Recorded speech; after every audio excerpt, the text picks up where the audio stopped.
he got out and thought I was in the car because the car was upside down and was like, shit, I had no idea where he is. I definitely let that accident define me and define who I was for way too long. When you are letting something like that define you and you have your own sort of pity party on a daily basis and you basically become a permanent victim.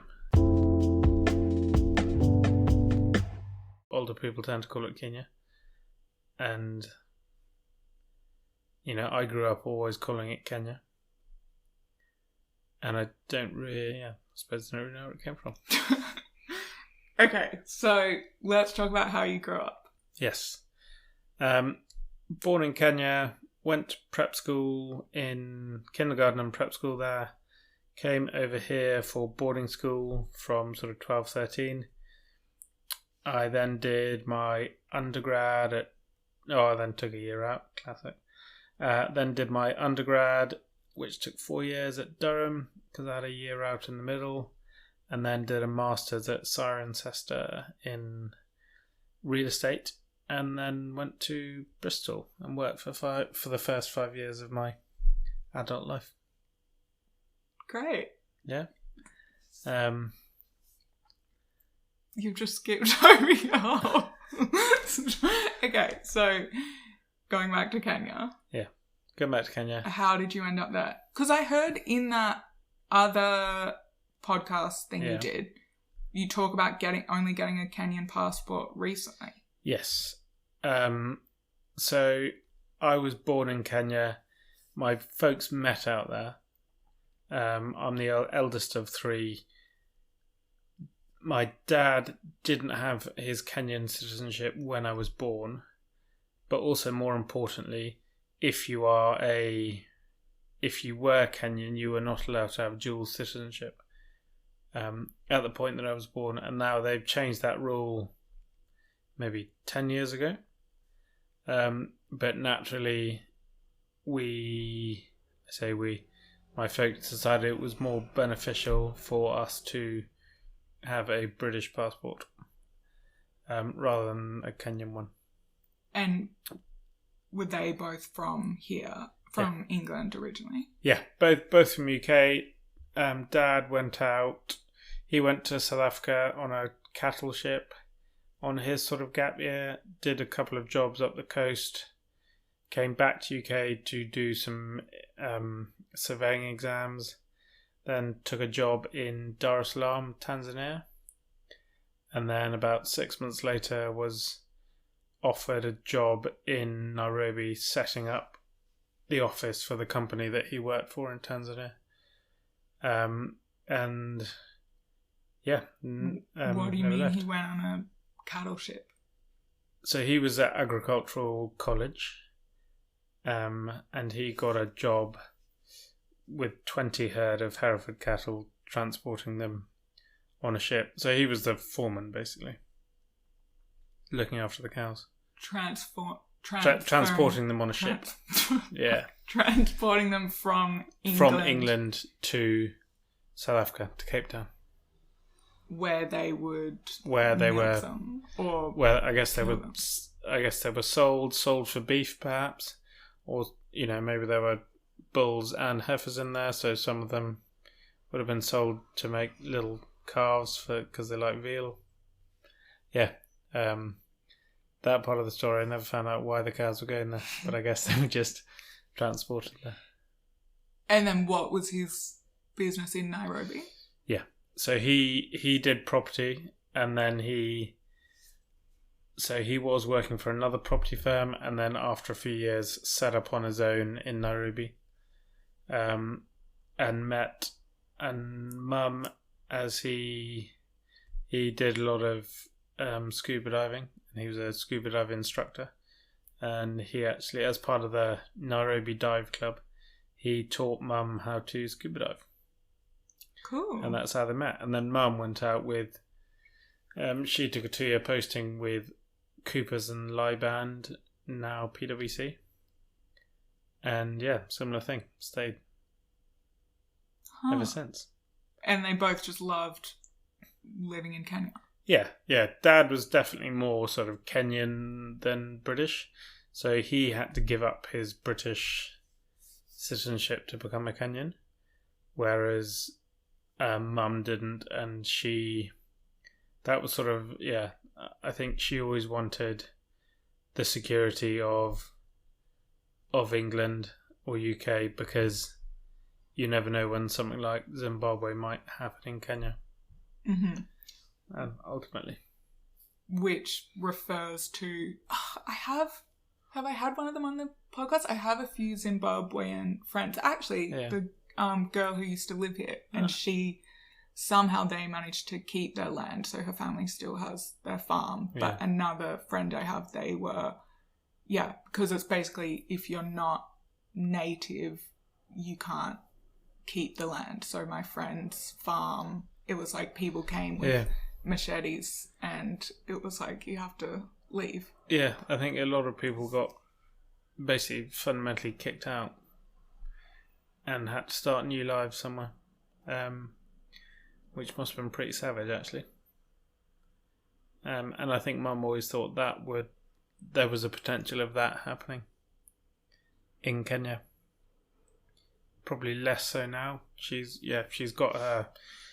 her Kenyan passport, and it's probably modern enough that something like that is quite unlikely. But then if you look at what happened in Sudan, and literally no one saw that coming at all. Yeah. And that's like a month old, if that.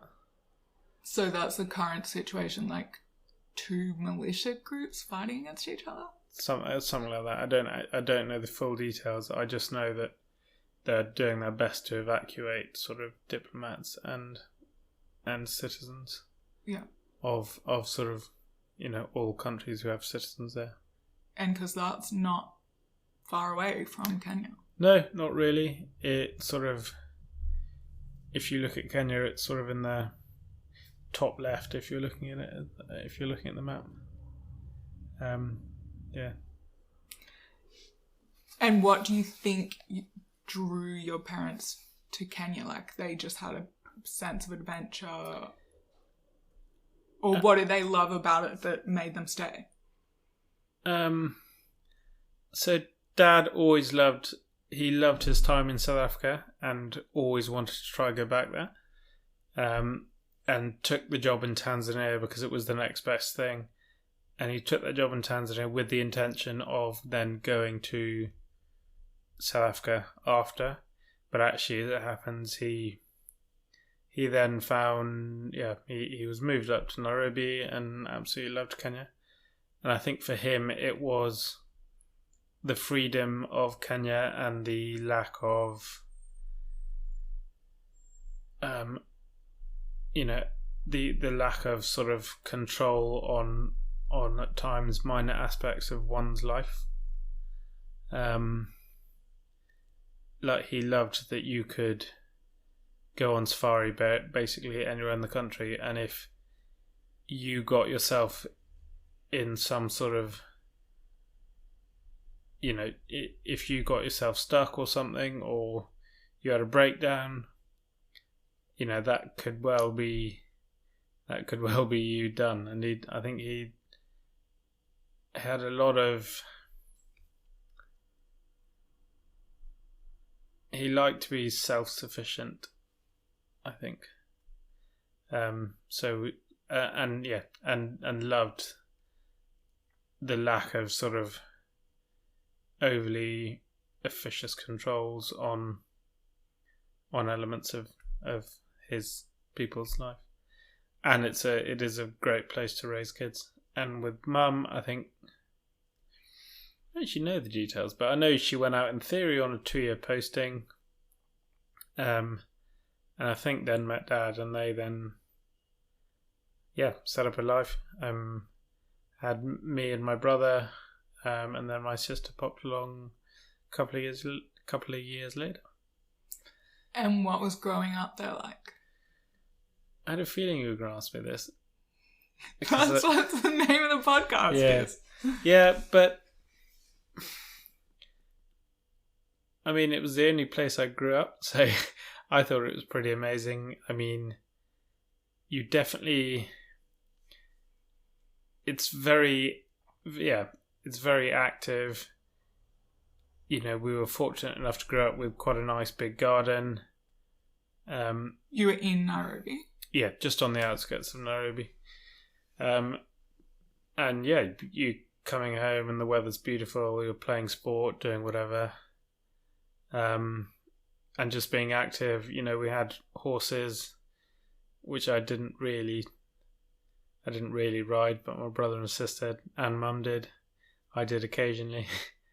It was just a fantastic place to grow up. You know, both parents could work. Childcare there is cheaper than having one parent not work, and yeah, I think it's a pretty amazing place to grow up. And then you're going on your long weekends, you know, or half term, you're going on safari to some just amazing places, and seeing stuff that you sort of probably grow up slightly taking for granted. But when you look back on that, you thought, you know, you're thinking, you know, shit, that was yeah, am I allowed to swear? Sorry. Yeah. You know, that was amazing. You know, some of the places we stayed at, you know, some of the stuff we used to get up to. Like what? In terms of, you know, we'd go to the coast, we'd drive the boat down to the coast. We had a ski boat. And yeah, just days on the creek, getting sunburnt, water skiing, wakeboarding, and just being active.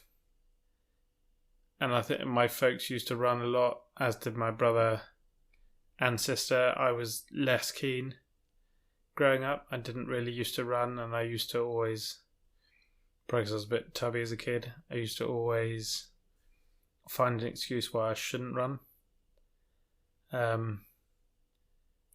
That was when we were at school anyway. And now, of course, you run ultras and stuff like that. Yeah. Now I do run quite a bit, but I think, you know, possibly that is something that probably applies to a lot of people, in that I didn't run back then because I was being told to or made to. And actually, now that it is on my own back and I am sort of solely responsible for my own sort of physical and mental well-being, that I do run as much as I do. Because, yeah, no one's making me do it, but actually I know the benefits of it. If that makes sense. Okay, and how old were you when you came to England? I think at 12, 13, just turned 13. That was quite weird. We were at school in Cheltenham, which again was, I feel very lucky to have been in that sort of environment. They were, I think when it came to school selection, my folks didn't want a school where there were lots of weekly boarders and you would get to the weekends and everyone would just go home, and, you know, the Kenyans or the South Africans would just be left there twiddling their thumbs. And they were very keen, in particularly the first 2 terms, that you couldn't, you know, you were a full boarder, which meant you didn't leave until the exit. Which I think definitely helped in terms of, you know, building up those relationships with people that I'm sort of still friends with to this day. And so how different was it to your school in Kenya? Like, what was school in Kenya like? So school in Kenya, yeah. Again, looking back, I loved it because I loved, you know, the sport. I also played a lot of music, and school in Kenya was definitely different because it was they had a rule that the school board had a rule that it was basically no year could get to you couldn't have full of white people in one year. You basically had to be effectively a third Mzungus or whiteys, a third Asians, and a third Africans. And I think that helped me growing up big time, because when I came to UK, I was at a public school in sort of the Cotswolds, and it was probably a lot less diverse. But actually, having grown up there,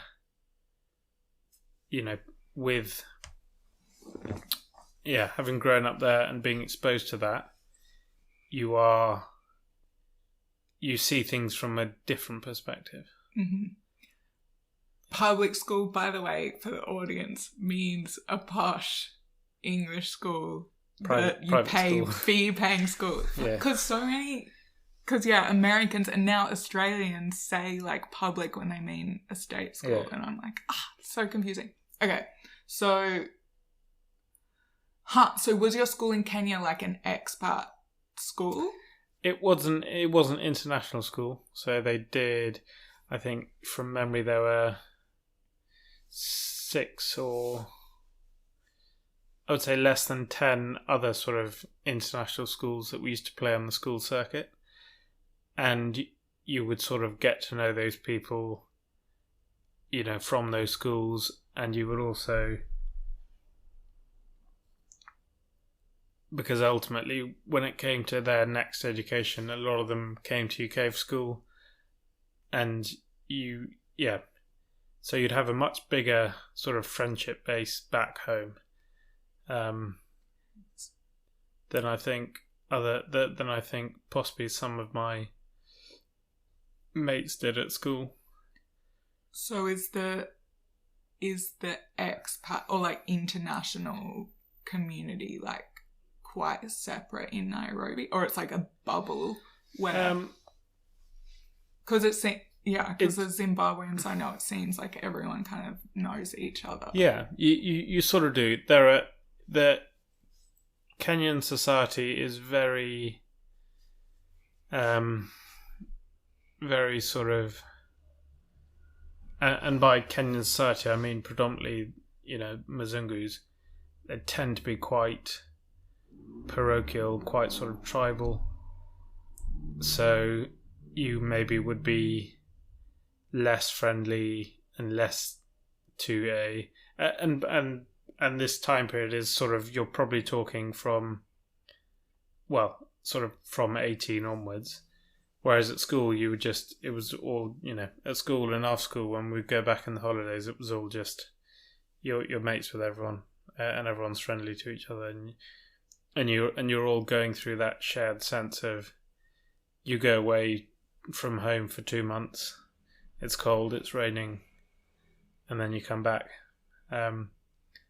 But I think back to that point, that I do think Kenyan society can be quite sort of tribal in terms of the sort of white community,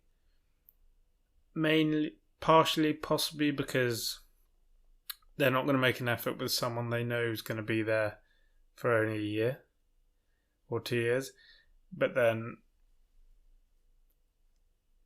possibly also there's an element of proving yourself to be more Kenyan than the other people, and I know Kenyans can definitely be very standoffish, as in when I go back now, which is fine. It's not something that keeps me awake at night. So did you enjoy school in England, or it was a bit of a adjustment? I would say the first couple of terms were definitely an adjustment, but after that I absolutely loved it, because you're playing you're playing sport on a Tuesday, a Thursday. Sometimes you have a run around practice on a Friday, and then you have games on a Saturday, and sometimes you also have midweek games. Just, I think one of the things that took a while to get used to is after school is not having the availability of sport. What were you playing? Everything from sort of tennis, the sort of the standard ones: cricket, hockey, rugby.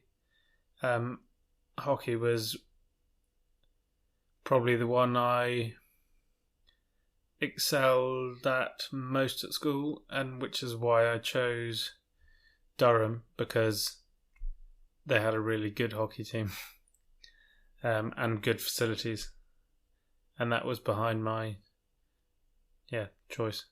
But it was anything, you're in a house with 70 blokes your age, and so you come back at break, you're playing sport, in the evenings you're playing touch rugby, in the summer you're playing cricket or tennis and it's just, I mean, I loved it, and I would definitely do everything I could for my own kids to have that sort of experience. Right. So, Durham. Yeah. No, wait, what did you do in your gap year? I took a late decision, so I got to, I think it was, I took a late decision to have one, so I got to the August that I was due to, I was basically due to fly to Leeds, London and then Leeds to start in September. And I just emailed them and said I wanted to ferry it, and then the next day I said, I actually want to cancel my place. And so I didn't really have any plans at all. So I did come back on that flight that I was due to. I worked in a book packing factory for sort of 3 months to try raise some capital. Whereabouts? That was in Winchcombe. Wait, why? So why did you wanted to completely not go to Durham at all? No, I was initially supposed to go to Leeds. Oh, and there was a couple of things, and my mum definitely helped in that decision. In that if she was like, if you don't want to go to uni, just take a year out. You don't have to rush anything. And also there was a part of me that thought maybe I can do slightly better than Leeds. They have a sand astroturf. No offence to anyone who went to Leeds, but it was mainly the sand astroturf. As opposed to a water-based one. Yeah. Got it. Yeah. Wait, so you could do better in terms of the hockey team? Yeah. Yeah. Got it. And better in terms of the hockey team, better in possibly better academically. And and actually what I think I really wanted was a year to not be in education. Yeah, so I didn't really have any plans. I did 3 months work, went back to Kenya at Christmas, had a couple of mates, come out and visit, did some very much shoestring trips in and around Kenya, and then was sort of doing some work in Kenya, I think, and then came skiing and then went travelling for like 3-4 months or something. Where did you go? So I did the classic sort of Thailand, Laos, Vietnam. Didn't go to Cambodia, came back to Thailand, went to Malaysia, did Indonesia down to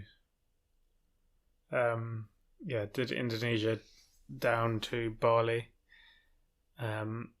because by that point I was travelling on my own. And I did Indonesia on my own, met some mates who had started university and were on their summer break, met them in Bali, and always had the plan to go to Australia.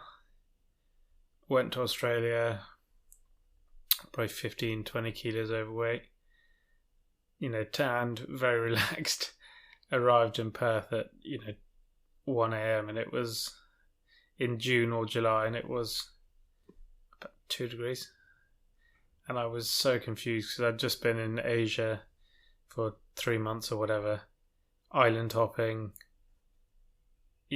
wearing those Singer wife beater tops, finding myself, as it were. And yeah, that was a shock. So I only lasted less than a week there, and I flew to New Zealand instead and did some of North Island for about 3 weeks and then came back to Kenya. Actually, I forgot that I did something else. I met some mates came out and we did do an overland, as in travelling by public transport down to Zimbabwe. So Tanzania, Zanzibar, Malawi, Zambia to Zimbabwe. And they then carried on to South Africa. And I came back to go skiing. Yes, I suppose I did quite a lot. Any soul searching or mainly just partying? I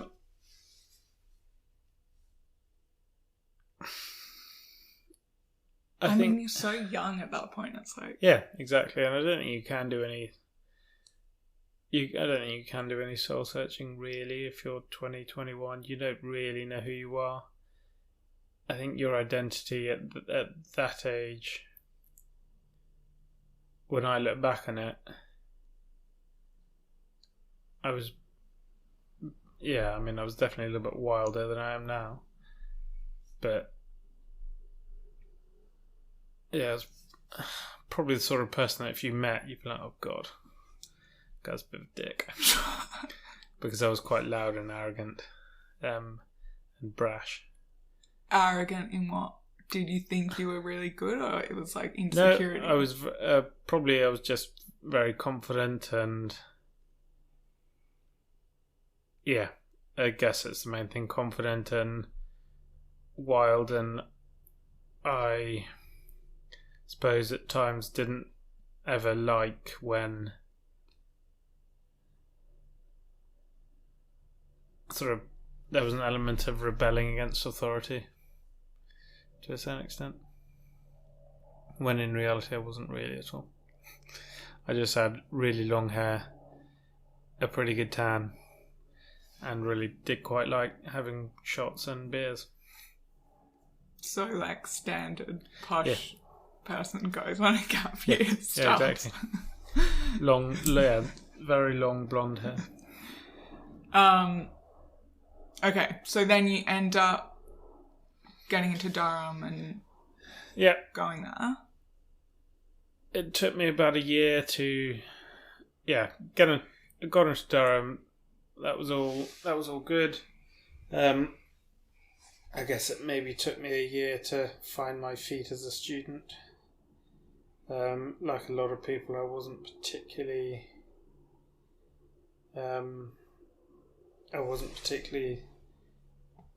driven from an academic point of view.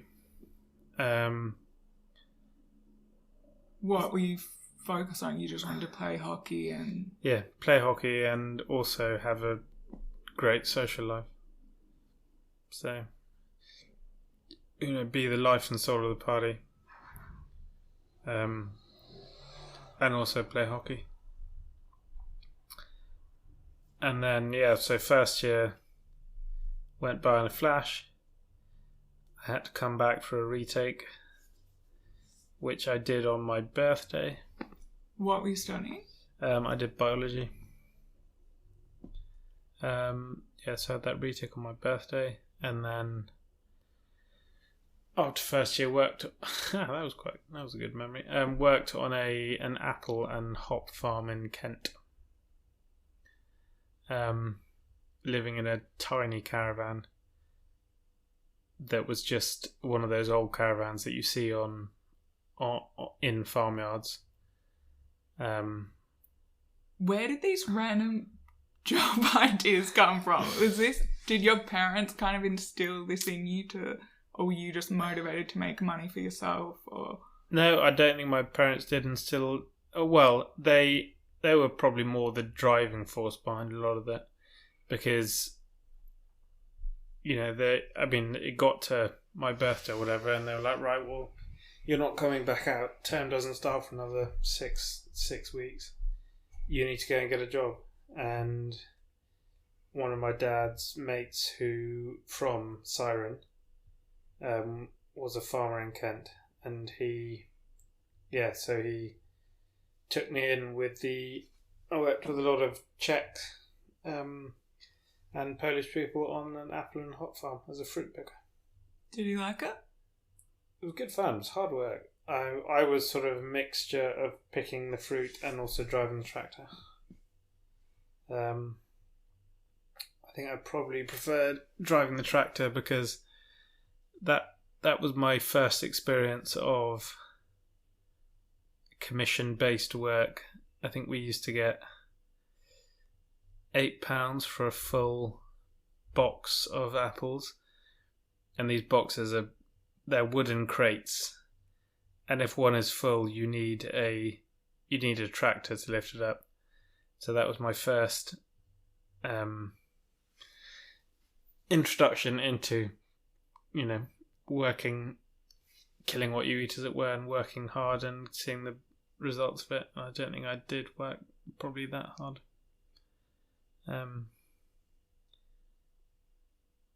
But I suppose it's all experience.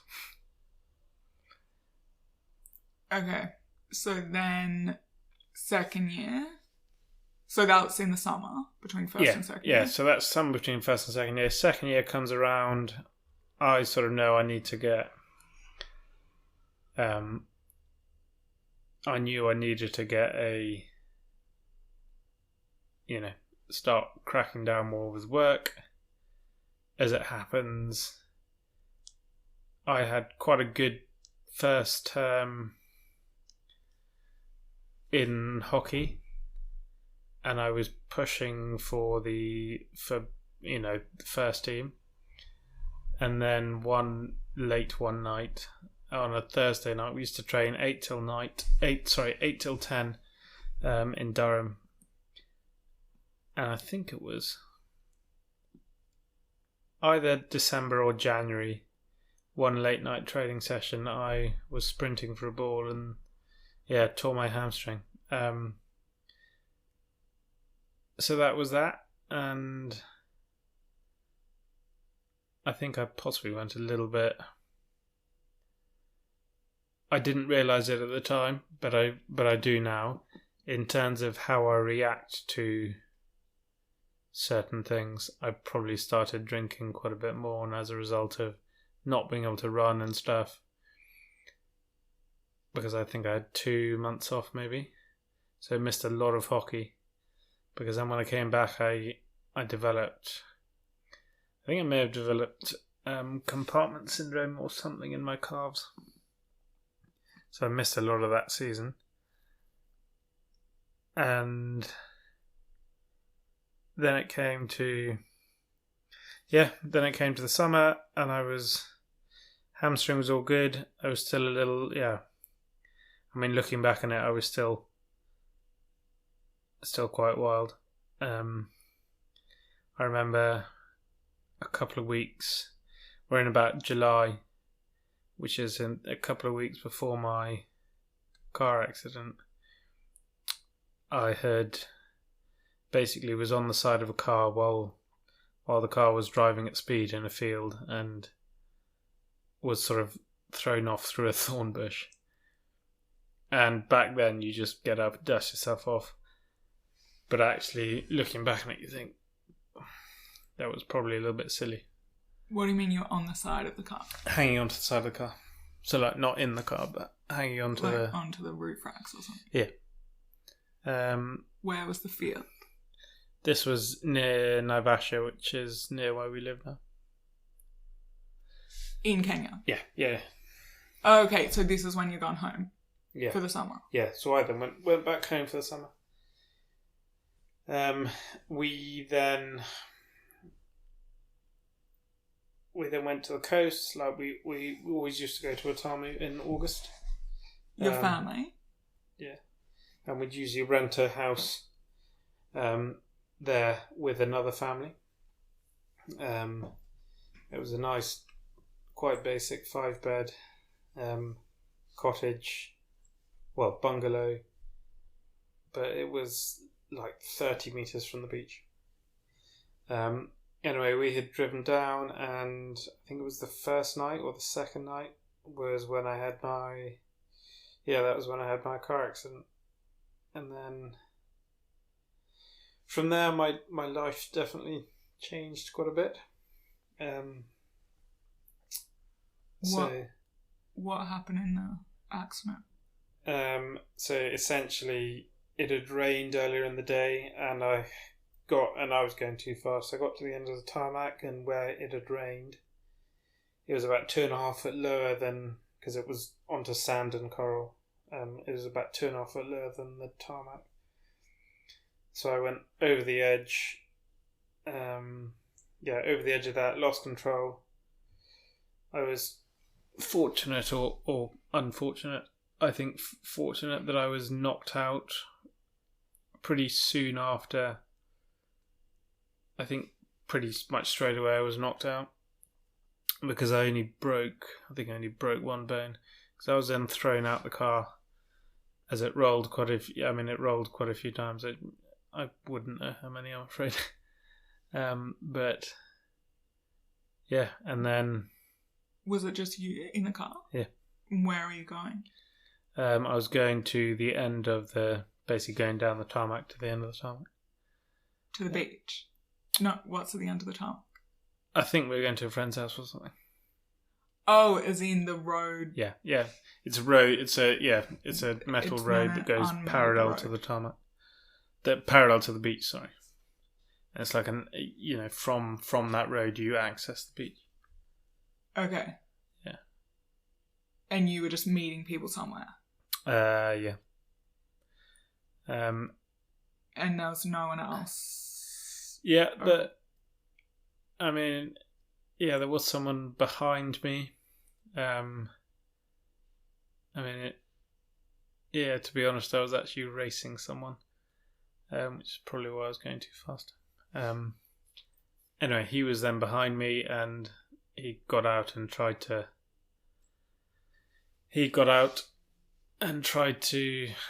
thought I was in the car because the car was upside down, and was like, shit, I have no idea where he is.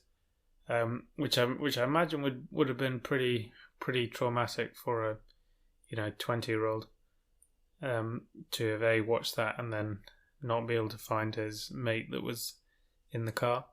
How did you end up out of the car? Because the wind. Yeah, that's one of life's great mysteries. Were you wearing a seatbelt? This is something I've sort of wrestled with a lot because I always instinctively put a seatbelt on. But had I put a seatbelt on and the seatbelt, stayed on, then I would have definitely died because the roof was about a foot above the passenger seat, and also upside down. And given I was unconscious, I think it would have been. Not sure how I would have gotten up. But was it your car? It was Dad's car. That he had lent to us. Because we had driven down the day before or something. Got it. Okay, so your friend. So obviously you have no your last memory is. I remember a bit of the day. I remember that day I had probably one of the best kite surfs I have ever had. And it was with my brother, and we went 4 kilometres right out on the reef, which is about 1 kilometre off the beach. And we did all the way from the end of the beach and the opening to a creek to where we were staying, which is about 4 kilometres. I remember seeing turtles that day, but then apart from that, yeah, I don't remember that much. So do you remember the drive at all? No, not at all. So you just know now from people telling you what happened? Yeah. Because then I was probably on, because I was taken to 3 different hospitals, because it's quite a sort of sleepy seaside town where it was, and they had to go to different hospitals to get the right help. Yeah, to get MRI and X-ray and stuff like that. So sorry, I cut you off before. How did your friend find you? I don't know. I mean, I was on the other side of the road, sort of next to a piece of coral. Yeah, I don't know. I mean, but he eventually found you and then called an ambulance, or there wasn't any signal where it was, so he went back to to a bar where a lot of people were, and and he got people back down, and then they went to get my folks, and you're just unconscious on the side of the road. Yeah. And then I was a couple of the hospitals I was taken to in Malindi, and then I stayed there overnight and was flown back to Nairobi the next day by air ambulance. And you're unconscious this whole time? I think so. Possibly slightly. But by the time I got to Nairobi, I was induced. In an induced coma, but unconscious rather than in an induced coma. So they had put me to sleep, as it were. But then I didn't wake up from that for another 10 days, I think, or something.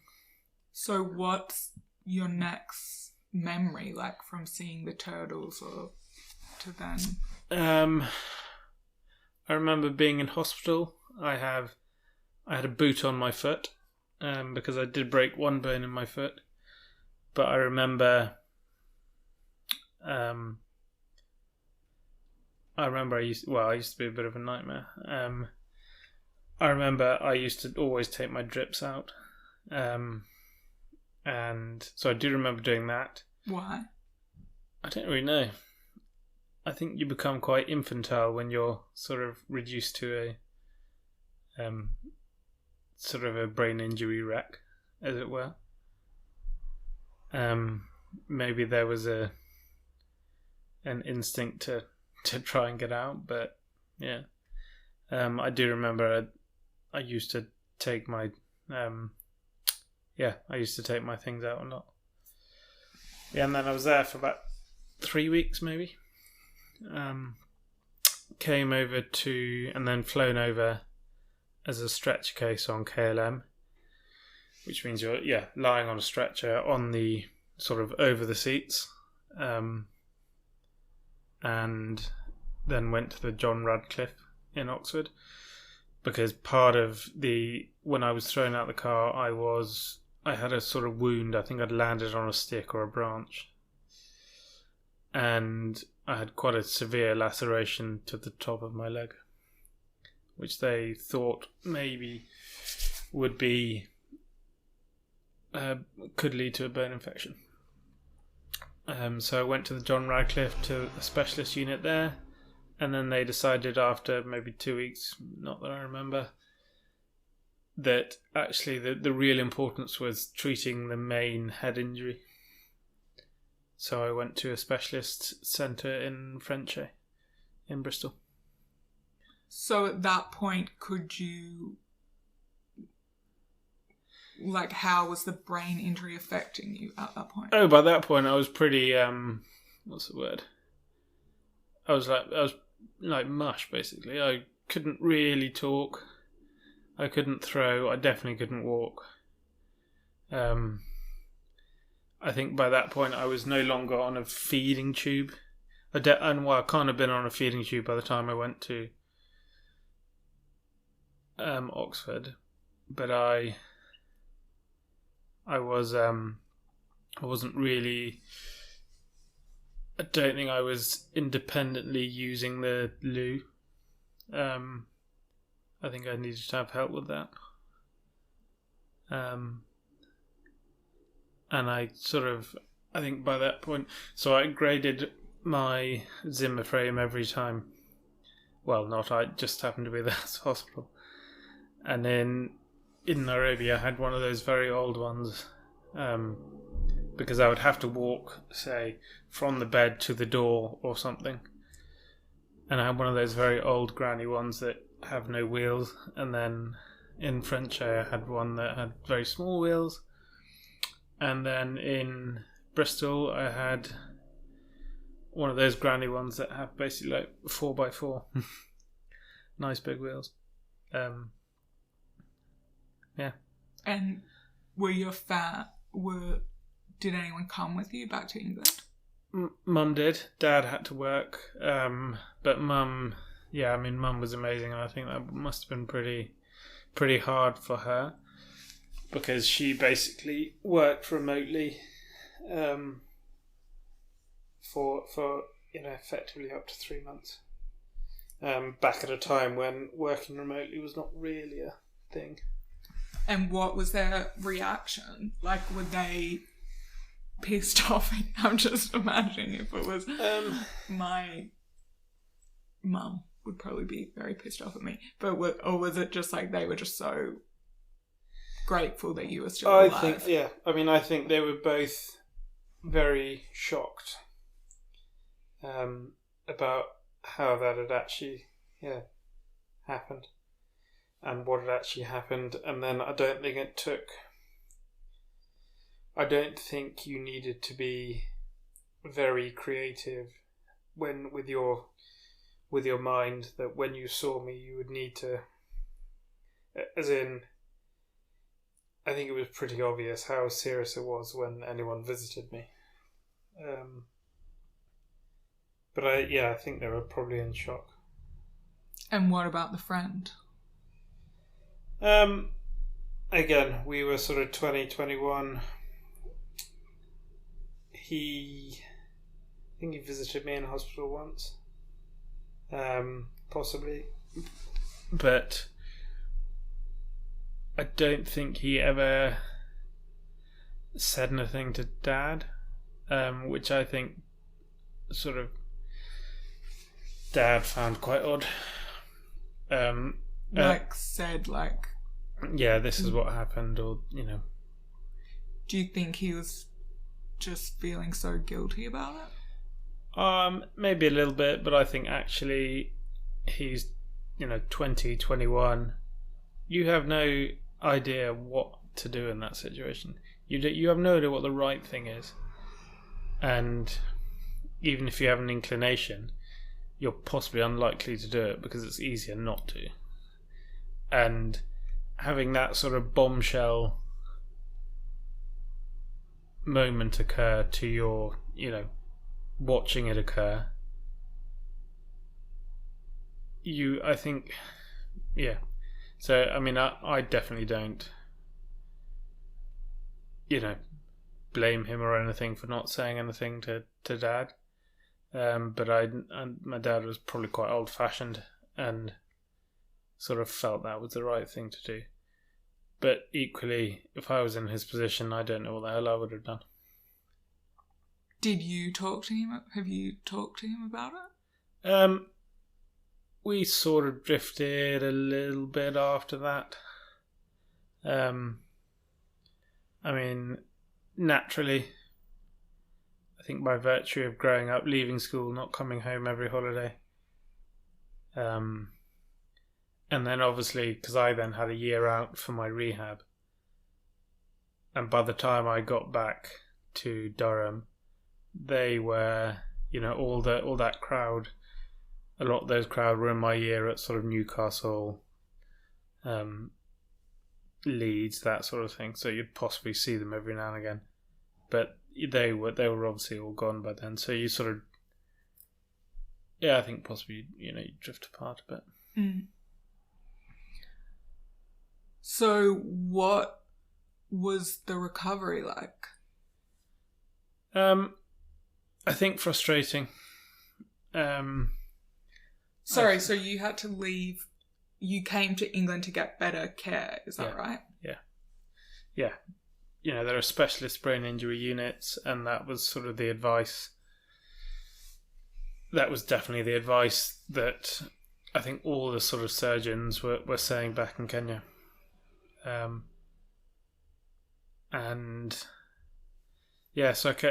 Bristol was the one that was chosen. We had a little cottage in Cheltenham, and so Mum was sort of commuting from there. And I found it really frustrating because, and I think I didn't realise this for a long time, when you can do something to a certain level, whether it be serving a tennis ball, hitting a hockey ball, hitting a golf ball, whatever it is, when you can't then do that, I think basically back then I was reminded every day how far I had to go. And again, when you and it's even down to small things. So people asking, "Oh, I know, do you want to go and play? Should we go and play some touch rugby or whatever?" And actually, you can't. You sort of feel you have to make an excuse, and you also feel that you have a worry that there are people who have met you post-accident who might think you're okay, dandy, normal, but obviously you're nowhere near the ability you were before. And I think that's quite a hard one to... I remember that being a difficult one to sort of reconcile. Is that still the case now? Much less so, I think. I think I definitely still get reminded of it. But I used to think about it every day. And it would sort of...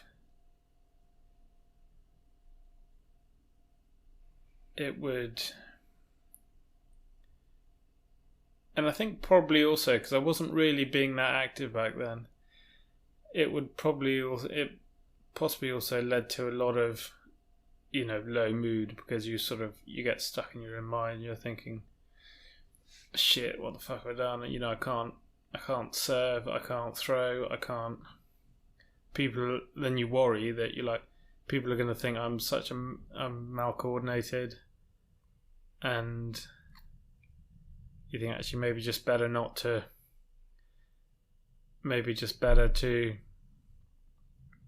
not get involved. Did you ever feel the urge to tell people, guys, I'm actually an amazing athlete, I just had this fucked up car accident? 100%. You would, and this was one thing my dad said, and he was so right about it, because he said, right, you've had your accident, you're now back at uni, you need to put it behind you and move forward. You're no longer, accident Jack, as it were. And I definitely let that, as in that accident, define me and define who I was for way too long. Because ultimately when you are letting something like that define you, it leads to, oh, why me? And you have your own sort of pity party on a daily basis, and you basically become a permanent victim, which is not in any way beneficial for recovery or living life. Yeah. Yeah, it's obviously completely different, but I had a similar thing with depression. It the same, like the urge to tell people like, oh, I used to be really cool. I used to be an investment banker and this and whatever. And then, but then it's, yeah, the victim thing and everything. Yeah. But obviously totally different. But I think so many people can relate to that with so many. Yeah, absolutely. Because you feel the need to justify why, in my case, I wasn't sort of able to play golf the way I was, or able to play hockey the way I was. And it was difficult when, say for example, you'd be with a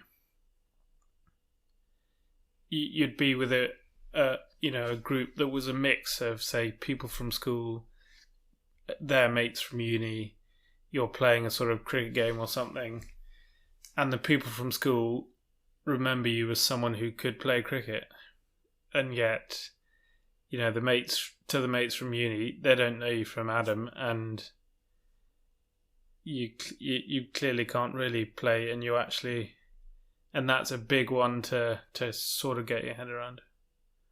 And it must be so frustrating for your body to not be doing what it could do. Yeah, and that's the most difficult bit, because you can see in your mind's eye, you can see yourself doing that. And actually that action, whether it be, running with a hockey ball, running and dribbling a hockey ball, which is, fundamentally a compound action. So there are lots of things at play, and you see it so clear in your mind. You're like, I can do that. I can do it so easy. I've done this a million times. Yet when it comes to it, actually you can't, and then you miss the ball, and you kick the ball, and you're like, and then you feel, oh, for God's sake, what is this? Because I did try and play hockey in my fourth year. They did ask me to come back and have a session, and I did, and I went to one session, and I think it comes back to that thing, when you've been doing something at a level, if you don't do it and you then can't do it at that level, you're very unmotivated to want to get back to that level and want to even try.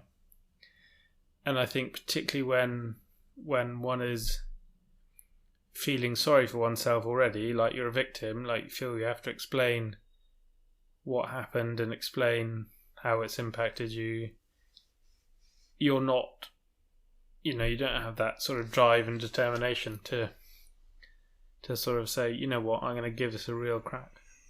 And were you okay talking about the accident? I think that's the problem. I was very okay, in that I would tell, even sort of say 2-3 years after, maybe even, let's go with 3. When I had an ex, and one of the things she picked up was about the accident, and she was like, yeah, you basically told me the first time we met that you'd had that. I was gonna say, don't tell me you used it as a pickup line. I don't think I'd use it as a pickup line. I think I probably was in the mindset that I'm a victim, feel sorry for me. And which is a very difficult mindset to get out of. But when you see it for what it is, you realise how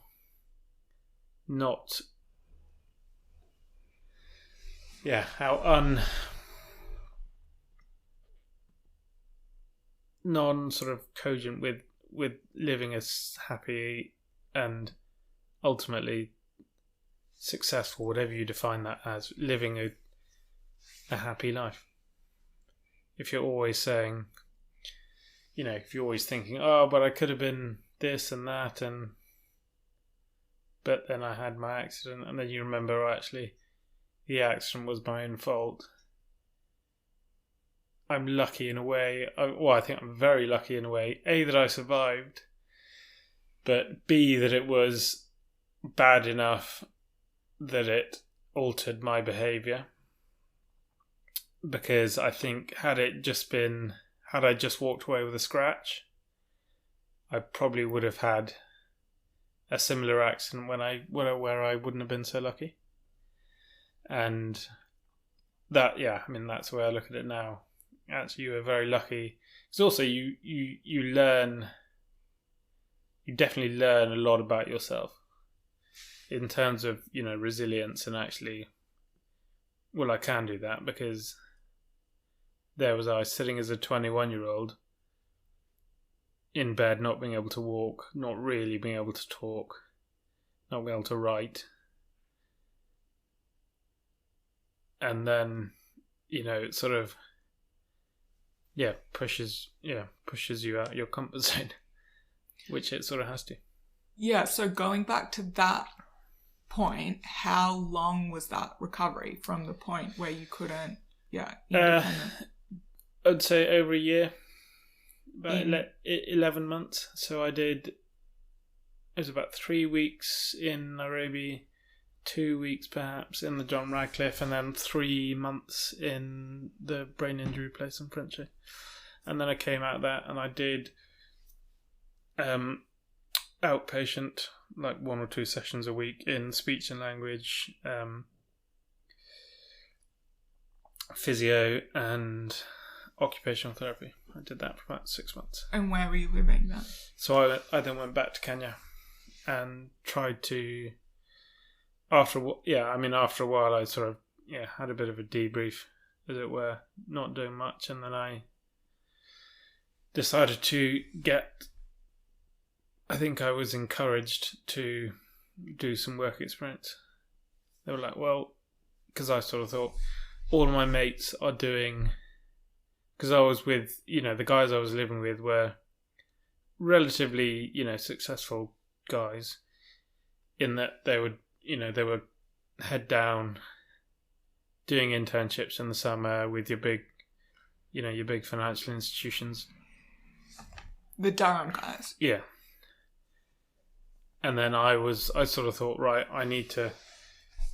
they're all now going into the world, into their careers, and I've not really got anything. So I did a month at a law firm, month at a sort of market research firm, month with a property firm, and pretty sure I did something else, but. And cognitively, were you fine, or was it? No. I think information processing was very slow.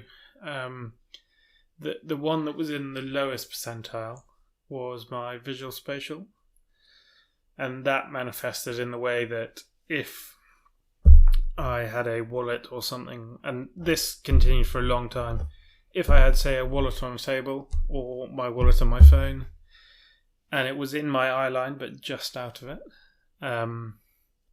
then I would forget it, because unless I was looking right at it, my visual spatial awareness was just miles off. So, and then also concentration.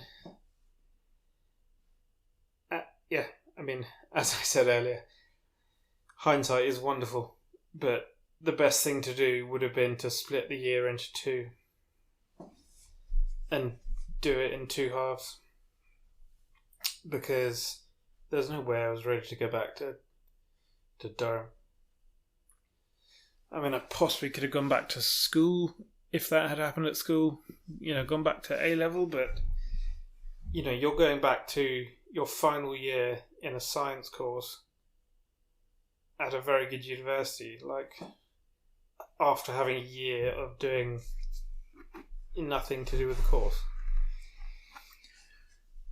So how were you doing mentally? Because in that Sweat the Silence thing, you talk about, I think it must be in Bristol, seeing people maybe not making that much progress in you being determined to, was that I need to get out of here, so I'm Yeah. You definitely in French in Bristol, it was a pretty demoralising place to be. You'd wake up, you'd have, from memory, you'd wake up, you'd have your breakfast. It was a pretty simple breakfast, and then you'd either do physio or you do neuro-language, speech and language, or you'd do occupational health. And then, you'd have your lunch or have your dinner and go to bed. It was a very simple rehab only existence, but I would definitely see people there, and you'd be thinking, particularly when friends came, you'd be thinking, I've got to get out of here, because I also really wanted to get out for Christmas, to go back to Kenya, spend time with the family. And did they think that would be possible? Like, did anyone say anything about, was it assumed you would recover, or was it like, we don't really know? I think initially they didn't really know. I think by the time I got to French-A, by the time I got to French-A, I assume they were relatively confident. Like, it was extended for 6 weeks, and I, in my infinite wisdom, didn't think it should have been, which left it just before Christmas that I did get out. But then I did feel that I felt I had progressed to a level that I was in a better state to a lot of the other patients. And that was maybe because some of the other patients, and I suppose it's difficult to say this without sounding quite sort of conceited, but maybe the other patients had a lower input level, so they didn't have to get to that sort of final year university level. Maybe they were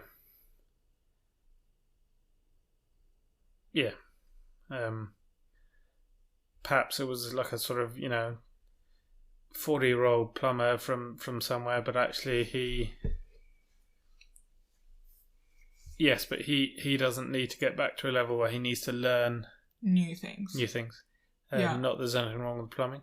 No, but I guess because you're also so focused on the physical as well as the mental, whereas like someone, it's like, okay, I'm returning to a job I've done for 20 years. I know exactly like the skills and it's probably not so much pressure on them to get to this peak physical thing, and the unknown mental challenges of final year uni.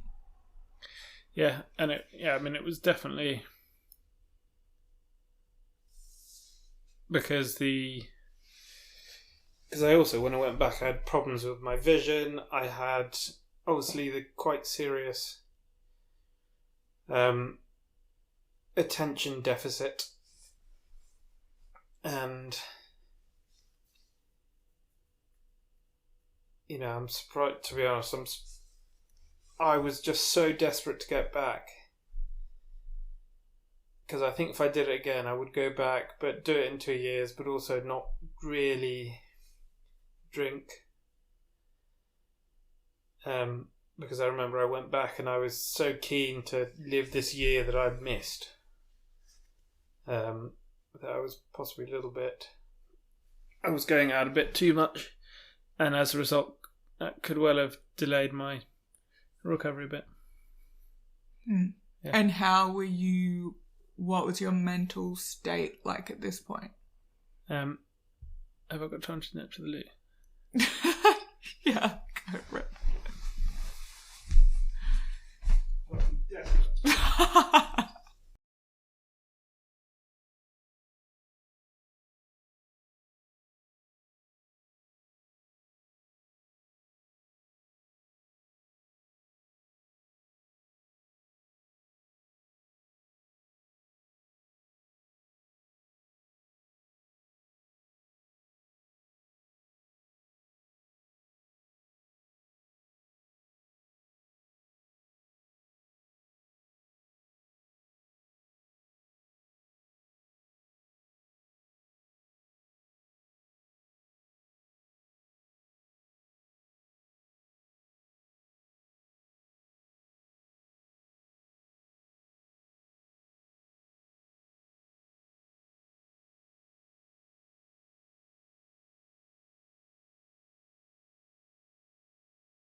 All right.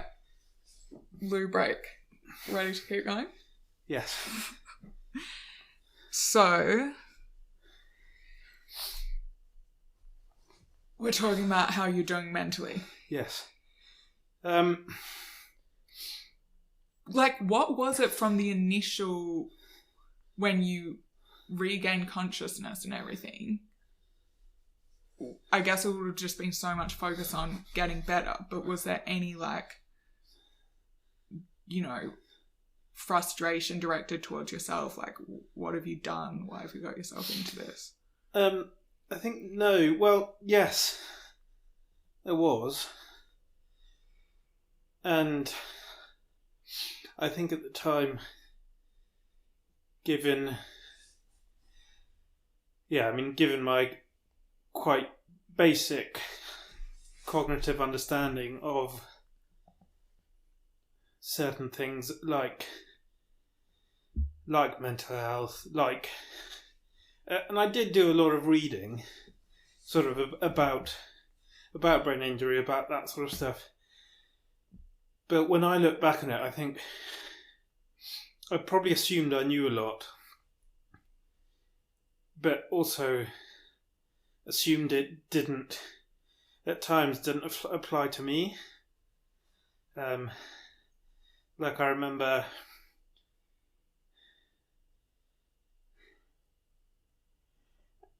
and possibly also looking back, I think, given I possibly spent a bit of time thinking I was a victim, and I definitely would probably tell anyone who listened, which in hindsight was a mistake. And maybe I am being too hard on myself, because I do remember when I went back into that 5th year house, or 4th year house, I was very clear from the outset that I knew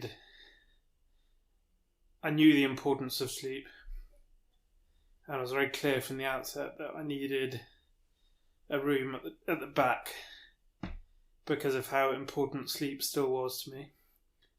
Is it important for the recovery? And I think, and also this, my attitude towards it definitely evolved throughout the year, because I think when I first got there, I was like, yeah, I'm good, I'm fine. And then almost like in denial a bit. Yeah. And then, got to the end where I was sort of making my plans for what I was going to do after Durham, and I looked, and I did have my exams were a total shit show. Like, looking back on that, I had extra time, I did them on computer because I couldn't write, but fundamentally I shouldn't have been doing them in the first place. So that first year the first 2 terms, because I did do some research on myself and on my recovery. So one of the dissertations I did was a longitudinal study into the physical recovery from acute traumatic brain injury. And if I look back on that, yes, great topic. I got some great data and actually, got a first for that. But so much of what I was doing then was about the brain injury, if you know what I mean. So, my literature review, I did the effect of brain injury on sleep. And actually, when I look back on it, I think it probably would have been, even though it was a topic that by the end I did know a lot about, and I did at times think, you should be a neurologist. Neurology is amazing. look at what your body has done. I think maybe it would have been better to choose a different topic, because perhaps that prolonged a bit of the victim mindset, because it's like I'm doing my dissertation and my literature review on traumatic brain injury because it impacts me, and I think, poor me, and actually I'm an expert on this. Yeah. Well, it's just it just keeps it at the centre of your world rather than having a distraction of being focused on something else for a bit. Yeah. So rather than focusing a lot more on getting back to, to playing hockey, I did like one session and I was like, nah, it's not me. And I used to go to the gym a lot, did a lot of cycling. But actually, I mean, these things are all easier said in the, with hindsight, but maybe it would have been better to choose to sort of listen to what my dad said and say, actually, genuinely do put it behind you, because I think I had assumed, I was like, yeah, okay, I'll put it behind me. And then in reality, because I was reminded of it every day, it couldn't just be put behind me.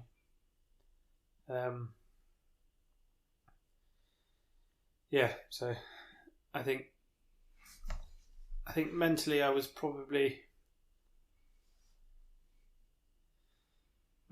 probably thought I was strong and felt strong, but actually in reality when you open up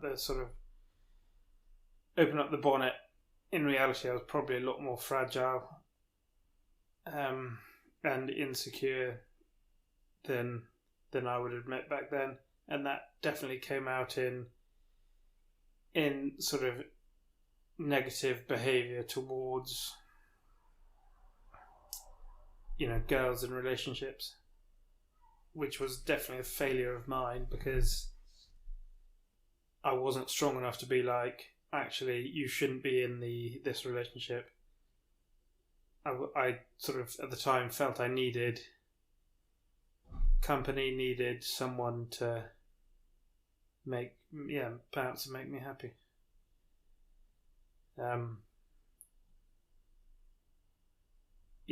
Which definitely was a mistake and definitely caused ill feeling as a direct result of my action. How did those things usually play out? I mean, I was probably quite...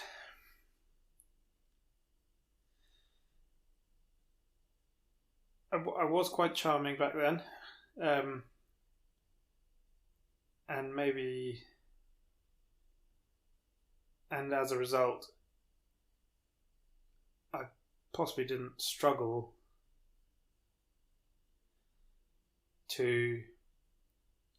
And this is not an intentional thing for me to say, I think I'm charming, therefore I will try and, get a girl to have feelings for me. This is me saying with hindsight, actually, you shouldn't have been with anyone, because you should have been focusing on yourself and continuing that process towards actually getting properly better, I think. I think you're being pretty hard on yourself. I mean, that stuff just happens anyway when you're young. And so what, you were so you obviously didn't lose your confidence in that way, that you're like, okay, I can still get attention from women.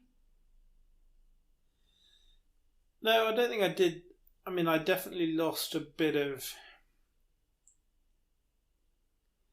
I definitely became quieter. And I did lose a bit of that sort of gregarious, centre of attention type. But I think maybe I needed that to sort of, prove to myself that I was still a likable person, because actually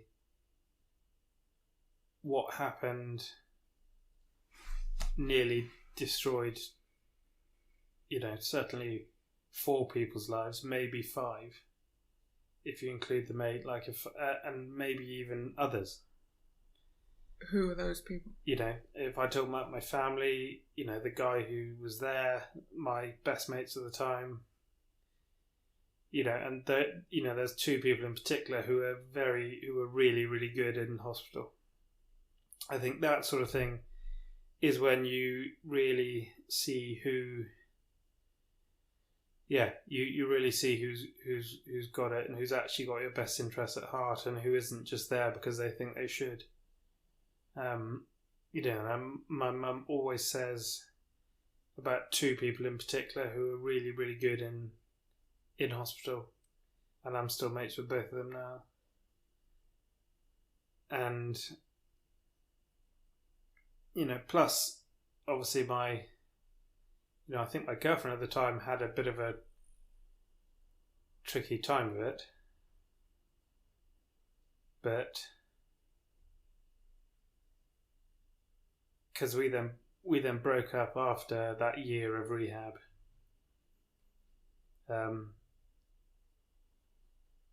And that's not something I ever really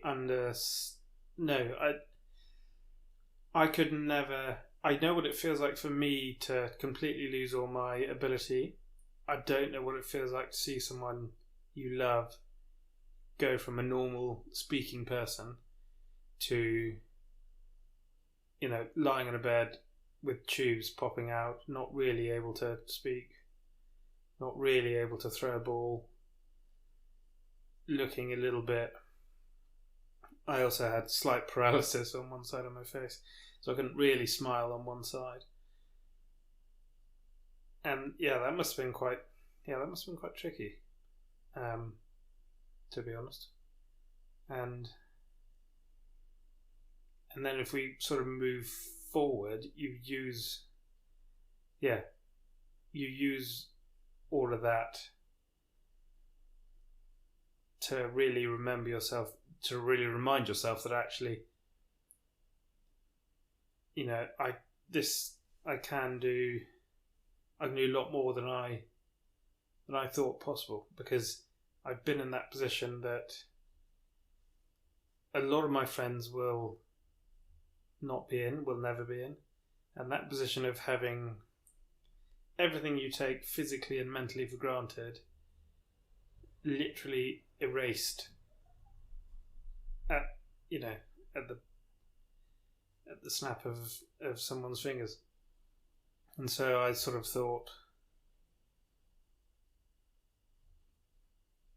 I can keep on with my recovery, because I think, in answer to your earlier question, when did they say that I would get better? I think maybe they said it would be at least sort of 5 years, maybe up to 10 for a full recovery.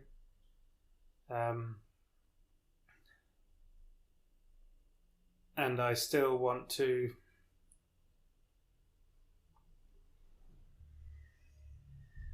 I guess the thing is, now that it's been time, it's very... I get a lot of older, not necessarily always older, but I get a lot of people who were there at the time and have not really been able to express how, fucking shocking and almost tragic it was, saying to me, how lucky I am, and I think it's still... There's possibly a couple of people that there are elements that still affects them.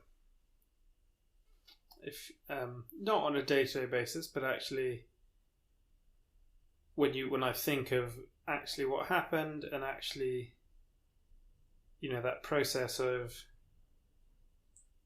having the people visit me in Nairobi hospital. I mean, I was due to have, a big 21st with one of my best mates, like in that sort of Christmas a few months later, because it was like 10 days before I turned 21. And yeah, I mean, I think I definitely know that that day wasn't my day to go. And actually, I'm so lucky for so many reasons. The ones I said earlier, I'm lucky that it was bad enough that it sufficiently altered my behaviour in other situations like that. And I'm lucky that I actually survived, because there are lots of people in that sort of, growing up in Kenya, who either have, the roads are not safe there, so, who've either had, mates who are killed, parents, siblings. I mean, so I'm definitely, I'm lucky in that point of view. Yeah. And how does this go back to what we were talking about with then being at Durham and the using relationships? Because I think if I look back on it, I think I had lost a massive part of my identity, which was the ability to play sport at a good level,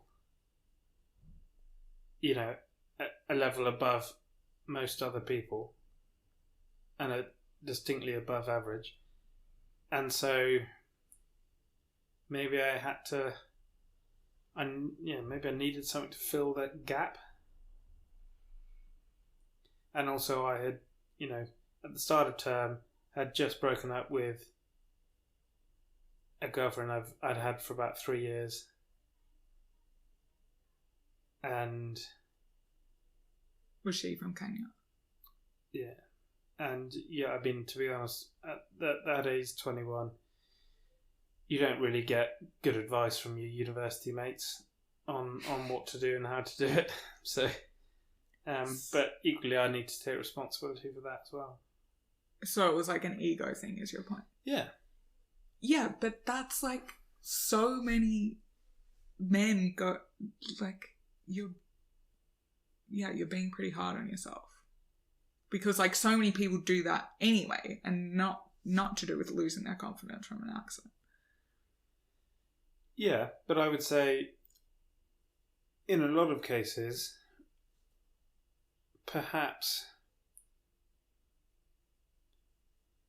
they do that because, in some cases, maybe they do that because they can, and it feels a challenge, and actually deep down they maybe don't fully understand, the psychology behind it. And actually, I'm looking at, this was like 10 years ago. So I'm looking at that through a microscope thinking, because I now try and, back then I didn't really have much in the way of sort of logical reasoning. Whereas now, I think I know myself better. And I think, well, X, Y, Z had happened. And I think equally it's important to understand yourself. Maybe I'm just rambling now. But so what you're saying is like you were a massive dick to girls? At times I probably had questionable behaviour, I would say. Like leading, like just winning girls and then getting rid of them.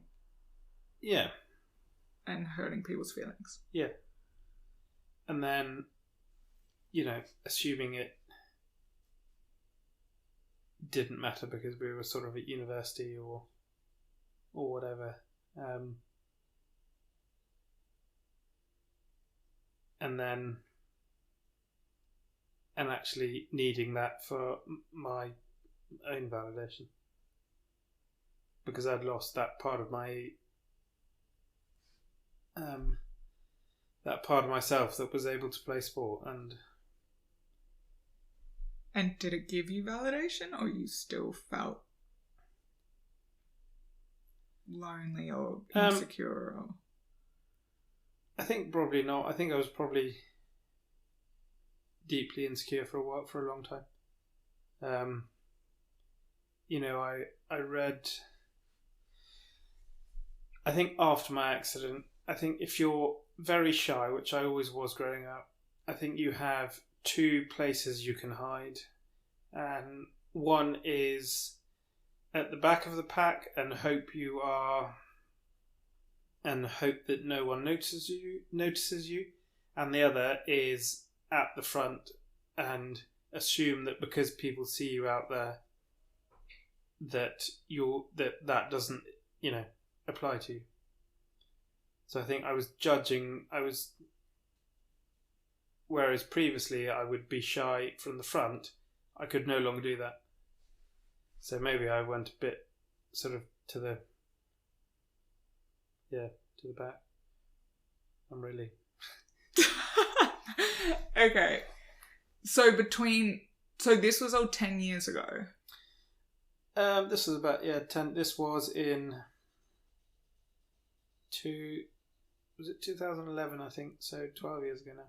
With 2011, I think, was the accident. 2012, I went back to Durham, and then 2013 to maybe 18, I was living in Bristol. And what have been the biggest challenges between then and now? I think everyone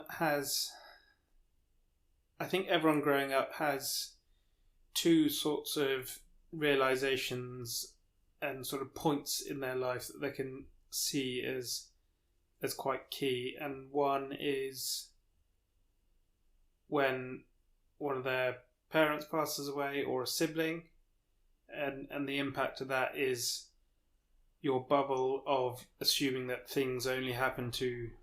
bad things only happen to other people. That bubble bursts, and I think possibly to a certain extent the second is, as you possibly get a bit older, you see your parents as people and not parents. You understand that they are just people. That first one, because that came off the back of, that was a pretty rubbish time, to be honest, because I was essentially unemployed for a year, and then maybe I regret not spending more time in Kenya rather than trying to hunt for a job, because I was also confused in my career about what I wanted, and I ended up basically having a year kind of unemployed. What year was this? This was the year before. This was the year my dad died, 2018. So 17 to 18.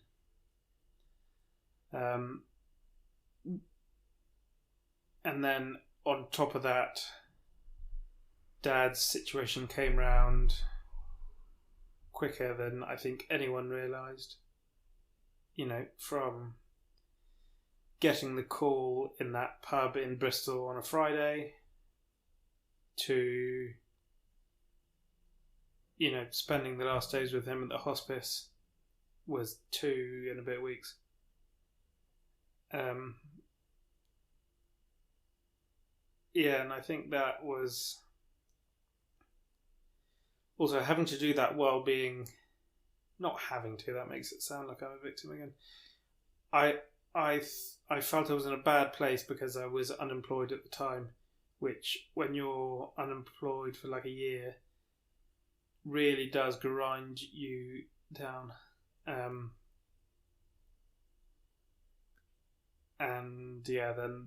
that happened. Were you still at that point, so like a few years out of uni, were you feeling confident and good about your ability to function in the world, or were you still... Yeah, I definitely was, and I was a bit more sort of driven back then. I was more driven than I was at uni, and I think I saw elements of my sort of addictive personality. Like there was a gym right next to work that did body pump, and I used to do like 4 classes a week. And I remember once stopping even... We had our Christmas party in the afternoon. I think it was at 2 o'clock, and there was like a body pump class at 5. So I went, and it was maybe a 10-minute walk. So this is how much I needed that sort of endorphin hit, that drive, that need to sort of keep pushing, that I went in the middle of our Christmas dinner, did a 45-minute body pump class, and then came back. Which I think, looking back on it's quite mad, but... Okay, so you had put the accident behind you at that point? Yeah. I think I had. And I think, that I had various elements of counselling, whether it be CBT or... I think CBT and just sort of speech therapy, like talking therapy. And I think I was sort of ready. Yeah, I had sort of put it behind me, but I don't know whether I actually had. And I was, And that the therapy was to do with you feeling really down on yourself. Yeah, feeling a bit down, and also being able to move past the accident and stop harking back to how I was before the accident. Was it your idea to get the therapy? No, that was also an ex's, and I think an ex and mum, and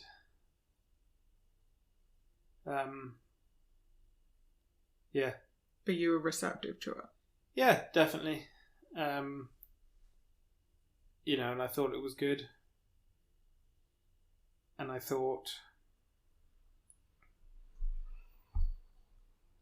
I could see that it would benefit me actually moving past. Okay. So you were ready to...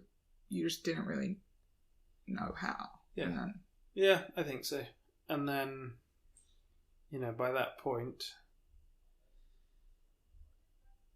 I think in the June, July, I went out to Kenya for a bit because I was having a really, really rough time at work. Dad also wasn't particularly well, so I went back to Kenya. And then thought I'd better come back to UK because that was all I knew in England, Bristol.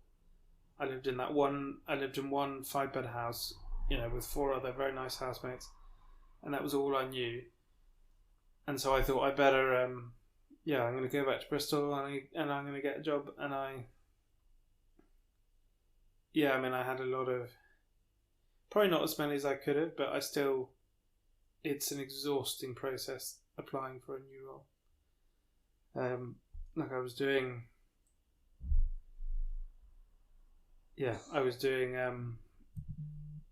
assessment centres, phone interviews, and nothing would stick. Either I would apply for jobs I was overqualified for because I thought that'd be easy, or I would apply for jobs I was not qualified for. And also I was not very good at interviews. I remember saying I had an interview for an executive search firm, so it's kind of like recruitment, but more sort of, maybe you can call it highbrow, but you're dealing with sort of VPs and that. And I remember saying to the guy, I'm not really a sort of sales type person, sell printers from the back of a car type. I'm more of soft sales. And he sort of didn't say anything. He was like, okay, that's interesting. Didn't hear anything. Said that again in an interview for another recruitment firm. And they ended the interview there. So the interview took longer going in the lift than the actual interview did. What? They were like, yeah, I don't think this job's for you then. But it's all a learning experience. Yeah, it is. And then I'm also not great at interviews. Yeah. Manage to say the wrong thing like all the time. I think the only thing you can do is practice. Well, in my case, practice. And I guess trust the process that those jobs weren't right for you or it wasn't the right time. Yeah, exactly. Yeah. Then what happened then? What had happened with the previous job? It made me, I think, mentally very, very unhappy. It was not the right job for me. I was hating it. I was coming home not understanding why I was hating it. I would come home and, be in tears to, my folks. And then eventually my dad said, you're going to have to leave that job. So I had some medical time off because of how bad it was. And then I decided after a week, I was like, I'm going to go back in and hand my notice in. Which I did. And things got better for a while. Definitely from that job. Because that's actually when I started running. Because I was doing a lot of running to cope with the stress of work and actually seeing benefits. And then, because I was out of work for so long, someone made a suggestion that I should enter a marathon and train for it. And this was, and so I entered Amsterdam and had 3 months to train, basically not really, sort of out of a job. And that was my only job. And then the rest is sort of running history, as it were.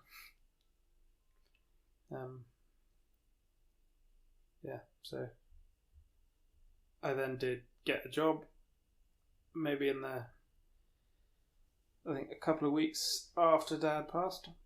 I got a job which I was unsure about, but it was exactly what I needed, like a very, very easy 9 to 5. And it's easier to get a job when you're in a job. Because I then met someone at Dad's funeral who offered me a job in London starting in October. And I was like, and I was pretty wet behind the ears, and I was like, yeah, that's going to be awesome. And I got to within about a week of starting. And he emailed me saying, we can't offer you the job anymore. And I was like, what the hell? That sort of hit me as a bolt from the blue, and I thought, you know what, you've made the decision to go to London. Go to London. You'll have more luck with jobs there. And also in that year off, I was on universal credit, which I think has possibly definitely helped me in terms of paying rent, but also possibly I didn't want to go on that again because I thought, no, because then you'll get reliant on it and no income and fighting for income and getting for a job, and fighting for that job is better than having some income at the end of the day. And that's when I got the job with Knight Frank. And how were you coping with your dad passing away? I was able to. I had made it my life's mission to run either the London Marathon. So the London Marathon happened just after he died, and I entered the ballot and also got a charity place, and I made it my life's mission to A, smash it, and B, raise some money.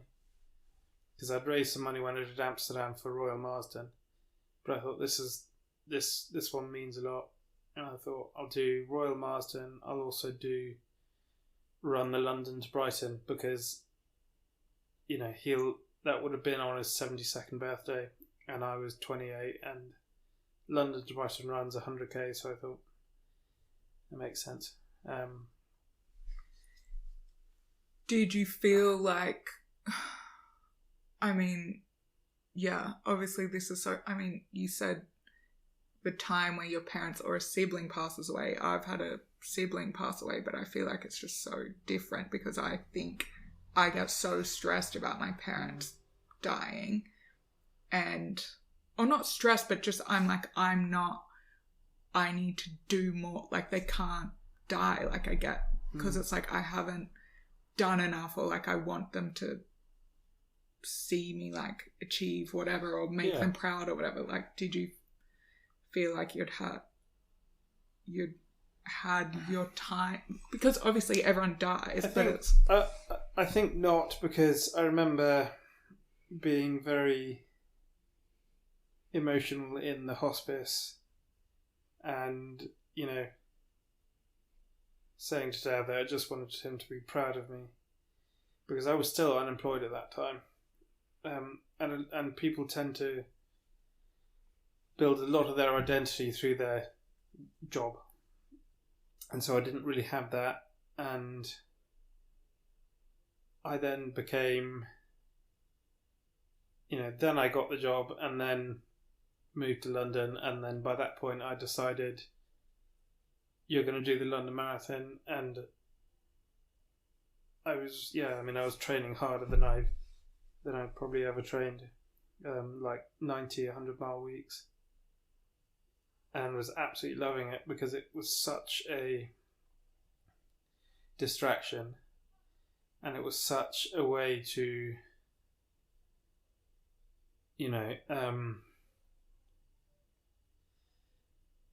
because when you're running for someone else or running in someone's memory, you don't give yourself the ability to maybe give up, and you're stronger when you're running for someone else, because you sort of think, I mean, it's why some people talk about themselves in the third person when their sort of mental talk when running, because if you say I can't do it, it's very, very different from do this for Dad or Jack can do it. It just changes the way the sentence is. And so I just became uber focused on that. Yeah, because wasn't it 4,000 kilometers you ran one year? That was the year. Yeah, that was the year. So the year after Dad died, I did. Pretty sure. 4,000 kilometers. That's what you said on that podcast. Yeah, which is, it's mental. And like even so that's like 11 kilometers a day. And so, even when I think about it now, I don't understand how I did that, because. But then I would do a half marathon to work on a Thursday morning, run 10k back, run a 40k on the Saturday, maybe do another half. I mean, I remember my ex at the time sort of kept on saying, you've got no time for me, all you do is run and work, and I was also trying to slightly juggle a new job, and she could never understand that the running for me had such a higher purpose, and she was always telling me, oh, you'll get injured. But that was like you're grieving, basically. It's like channeling into that. That's crazy. So that's like almost 2 marathons a week for a year. Yeah, it's about that. I mean, even when I say it and think about it now, I think, that was pretty nuts. But then I definitely learnt to.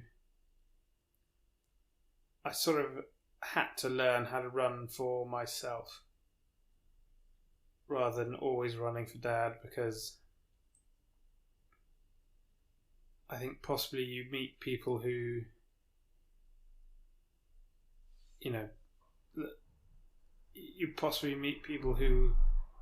their lives are stuck because someone they love has passed away, and a lot of their house maybe sort of,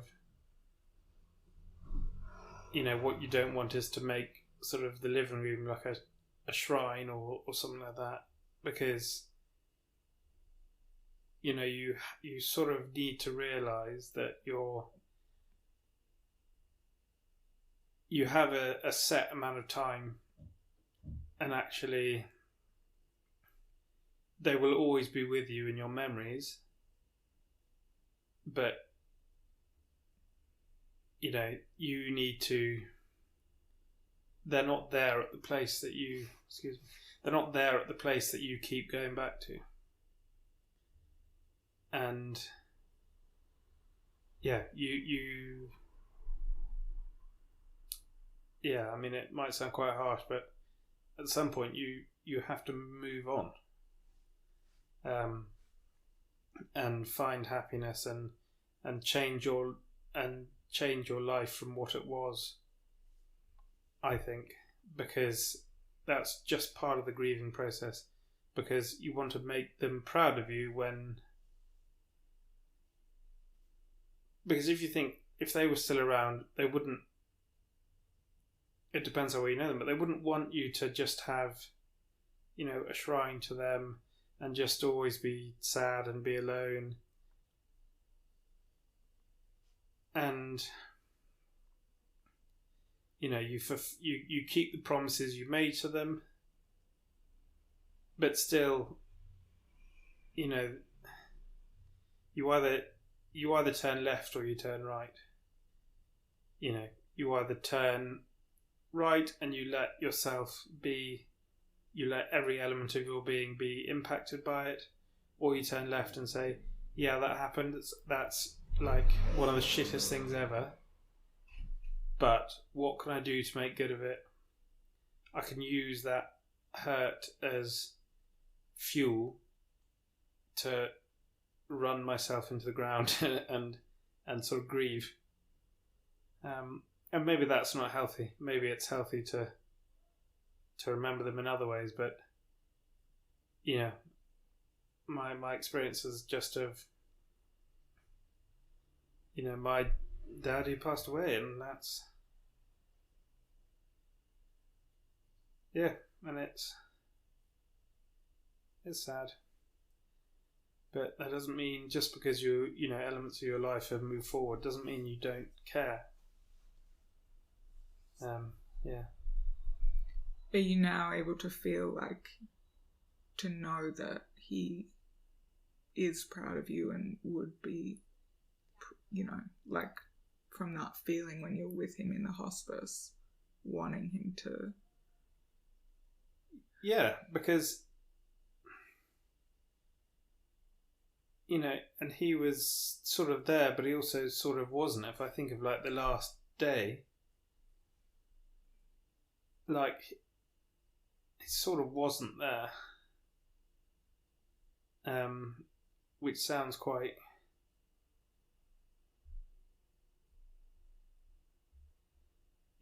which may sound quite unkind, but ultimately he's in an immense amount of pain and he's just not complaining about it. And actually, it's sort of come to the end of the road. And then I suppose you take their spirit with you and move in a new direction with their help, I think. Yeah. I'm definitely rambling now. No, you're not. So in terms of from the accident till now, losing your dad, that period of terrible job situation, otherwise has it been uphill from there, or there's been because that's a fucking tough decade for you. Yeah, but it's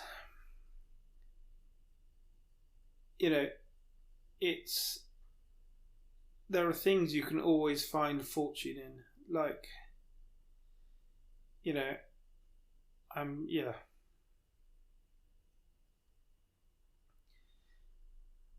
lucky that I had, yes, a bit of time, not much, but a bit of time at the end to ask Dad anything I wanted to.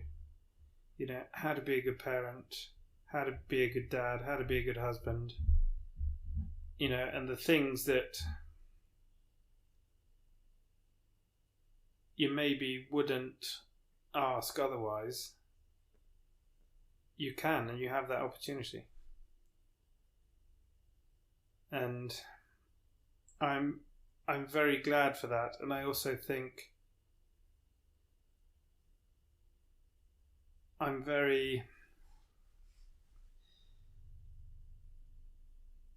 if you look at it, that 80% of life 10% of life is what happens to you, 80% is how you deal with it. And I think he would have been proud of the way all of us dealt with it. Because, it's fundamentally, there's no two ways about it. It's just literally fundamentally one of the shittest things ever. And you go through a lot of time expecting them to come back, expecting them to walk around the corner in Naivasha, which is where it was, his home. And, that denial period, you realise, rightly or wrongly, that you can't live like that. Ultimately, because no one can, I think. And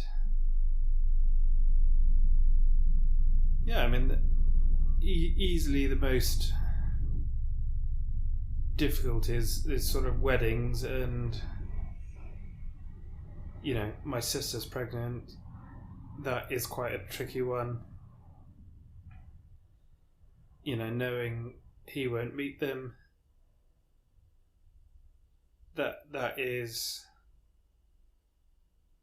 That's probably the last, well, not the last, but that is the next circle to square, because we put off thinking about these things because we assume that we're going to feel better when it happens, and actually the only way you can actually feel better when it happens is preparing yourself mentally for what that's going to feel like. And not to the point that you spend a day in bed sobbing, but to the point that you're prepared that, it's like when people sign up for a race, it's usually when they're feeling good, they're feeling fresh, like, I'll do a marathon. There's no thought at that moment that, yes, it's going to be ridiculously hard. Maybe more hard for other people. That you're going to have however long, 3 hours of pushing your body to its limits. Do you run marathons in 3 hours? It's like 3:18. Sorry. 3:18. But nice. I think you've got to allow yourself to feel that before you feel it, and prepare yourself for how you're going to respond.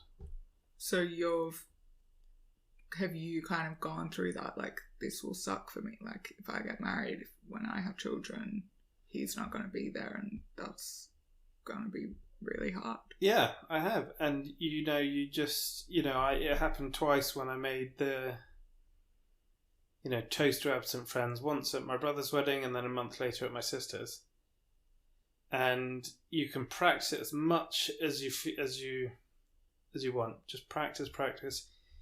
You get up there, speak in front of however many 150 odd people, and you're just like hit by a wave of, it's like when you don't see a wave falling on you and you just get knocked over, and and washed up the beach. You have absolutely no control. You don't know where you are. You're just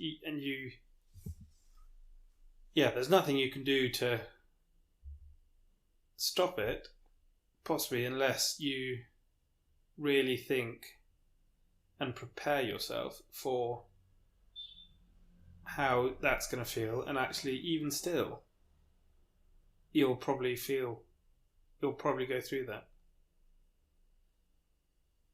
Yeah, but I think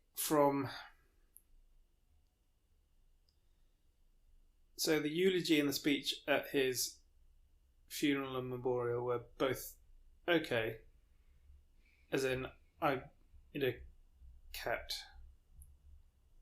was fine. And then again, both times speaking at my brother's and my sister's wedding, it's just, and it comes out of nowhere because I assume I'm going to be okay, and then evidently I'm not.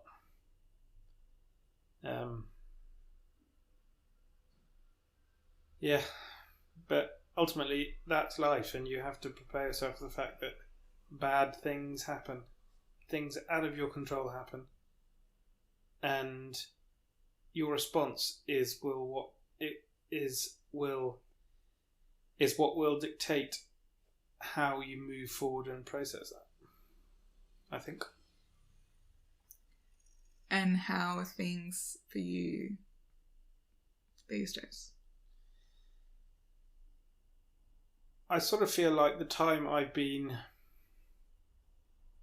was wishing for when things were tough at work, the time I was wishing for, that is now, and I'm living that, and that is, and it's amazing to be here, because I sort of think, if I do get down, I sort of think, well, remember at Christmas, remember in January, just think how much you would want to be here now.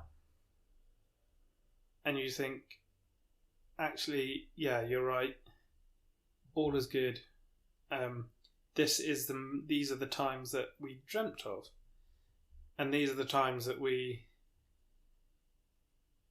because I think people can get, myself included, can get into the trap of always planning for the next thing and not actually enjoying what they're doing. Like, for example, we were in Austria last weekend, and we were talking about, the car we're going to buy and the roof tent, and actually, yes, that stuff's important to keep the wheels rolling, but actually what's more important is you look up and say, shit, this is amazing. Like, this is so beautiful here. We're like basically the only ones here. We can appreciate this as well as having one eye on the future, because if you don't have one eye on the future at all, I believe very much that you reap what you sow, and if you don't sow anything, you're pretty barren crop. Yeah. So it's what you dreamt of in terms of you're in a job you like, Yeah. I'm in a job that I like. I'm relatively flexible in terms of where I work. Yes, I've got a bit of a running injury, but I've joined the gym so I can do a rehab program. And actually this, yes, we had a bit of a come down when we came back from Kenya, but actually you think this summer is the one we were looking forward to so much. And it's amazing. Let's enjoy it. And we being you and your girlfriend. Yeah. Yeah, and I think again that comes down to, if something bad happens, remembering you can always control your response. Like, and I know sometimes that is quite a difficult thing to say to people, but you do always control your response. And you remember if something bad happens today, will I be worried about it in a week? I mean, if I'm going to jail, maybe. But if it's something like, you know, oh, for God's sake, they didn't collect the rubbish this morning, or you know, the washing's not dry, you think, you know, live life simply and smile as you do it. Alright. Can I ask you the last 3 questions? Yeah. Anything else before we finish? No, I think that's everything. When you say, that choice thing, that's Viktor Frankl, Man's Search for Meaning, he's talking about. Even, in a concentration camp, you still have man's last freedom is the ability to choose one's attitude. So when people are like, because I know there's a lot of that, it's scary to be like, don't be a victim, like, you're in control of your life, because people are like, it's the government's fault or it's this fault. But when you read someone who's literally in the worst possible place you can be, and they have that attitude. Okay, I was thinking of that because one of the last questions is there a book that's had a big impact on your life?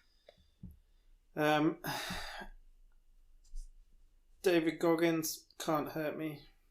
I was gonna say these titles are probably not going to surprise you. I liked Ant Middleton's book, First Man In. Tuesdays with Maury.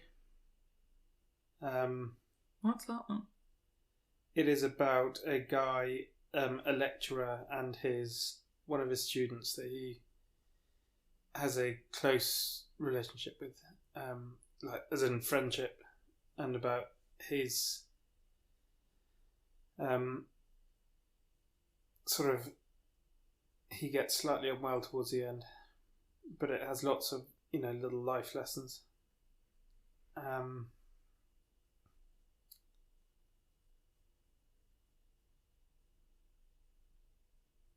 I think, back in the day I did like 12 Rules for Life. Jordan Peterson. I think I've probably given enough books now. Would you ever go and do that? What is it, the David Goggins event that he talks about bad water? That's my absolute dream to do that. My absolute dream to do that. You know, 2 things that I would love to do is and bad water, granted, is a bit further, but I would love to do Special Forces selection. I would love to do bad water. And there are a few races I'd love to do. I think bad water is just the meanest, toughest in terms of, you know, the heat, the elevation. How far is it? 135 miles. Miles? And it's through Death Valley. In June, July, I think. And what's the farthest you've done? The 100? The 100 in one go. And then we did that 500 miler, of which I did 100 miles. But not in one go. It was 8 half marathons over 3 days, 2 days. So Badwater's definitely on there. What do you do to stay grounded? I think telling yourself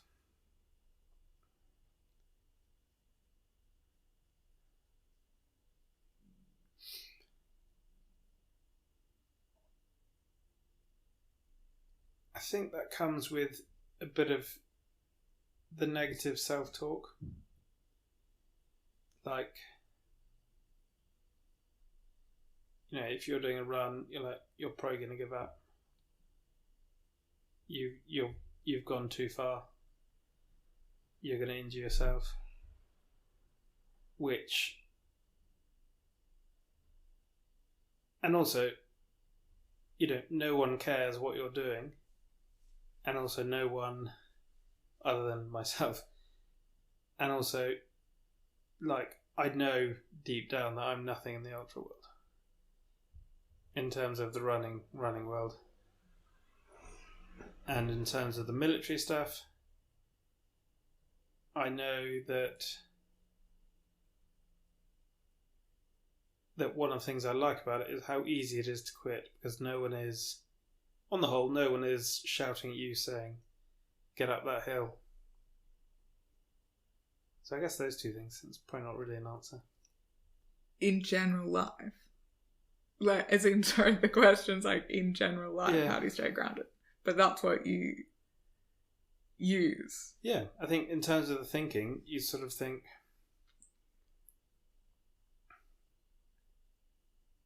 Like, don't get ahead of yourself. Yeah, kind of thinking you've actually done nothing. Whenever someone says,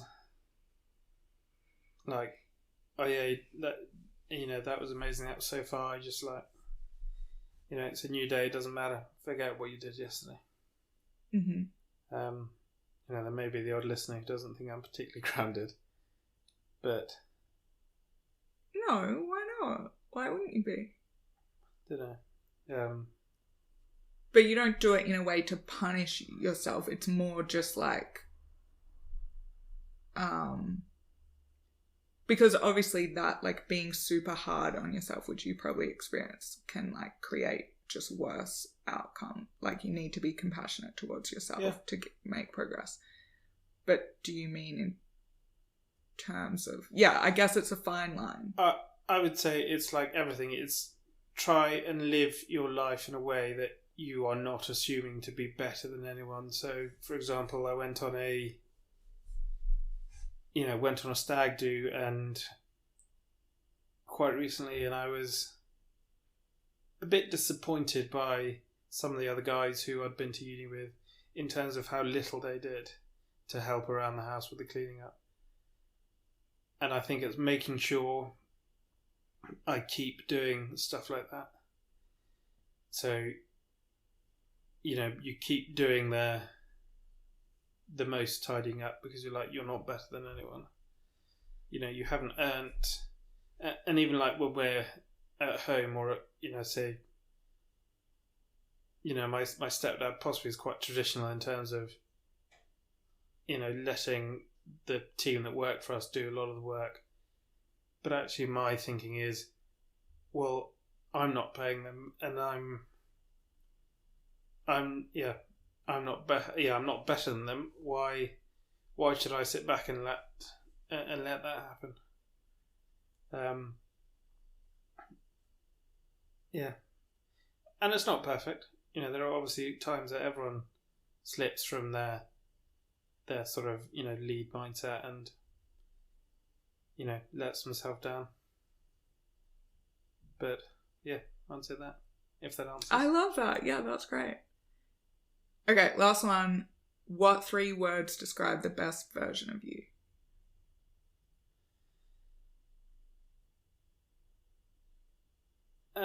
Funny, compassionate, and disciplined.